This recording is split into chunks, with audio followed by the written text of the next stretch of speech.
Diamond city તરીકે ઓળખાતા સુરતમાં આજે બોલિવૂડના નવાબ સૈફ અલી ખાન અને બેબો કરીના કપૂર ખાનના આગમનથી ભારે ઉત્સાહ જોવા મળ્યો હતો।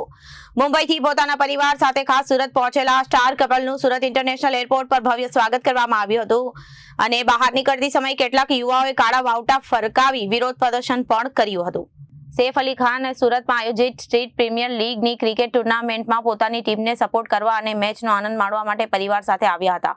તેઓ સ્ટેડિયમની અંદર મેચ માણી રહ્યા હતા, પરંતુ જેવી આ વાતની જાણ સ્થાનિકો યુવાનોને થઈ તેઓ સ્ટેડિયમની બહાર એકઠા થવા લાગ્યા। જ્યારે સૈફ અલી ખાન મેચ પૂર્ણ કરીને સ્ટેડિયમની બહાર નીકળી રહ્યા હતા ત્યારે ત્યાં હાજર યુવકોના ટોળાએ તેમને ઘેરી લેવાનો પ્રયાસ કર્યો। વિરોધ કરી રહેલા યુવાનોએ હાથમાં કાળા વાવટા ફરકાવી સૈફ અલી ખાનનો વિરોધ કર્યો હતો। લવ જેહાદી હાય હાયના નારા લગાવ્યા હતા। બોલિવૂડ એક્ટર સૈફ અલી ખાન વિરુદ્ધ પોતાનો રોષ વ્યક્ત કર્યો। અચાનક થયેલા વિરોધ પ્રદર્શનને પગલે સ્ટેડિયમ બહાર અફરાતફરીનો માહોલ સર્જાયો હતો। જોકે સ્થળ પર હાજર પોલીસ કાફલાએ તુરંત પરિસ્થિતિ પર કાબુ મેળવ્યો। સૈફ અલી ખાનના કાફલાને સુરક્ષિત રીતે ત્યાંથી રવાના કરવામાં આવ્યો હતો। હાલમાં આ ઘટનાનો વિડીયો સોશિયલ મીડિયા પર વાયરલ થઈ રહ્યો છે। Reporter Arvind Rathod, Janadesh news, Surat.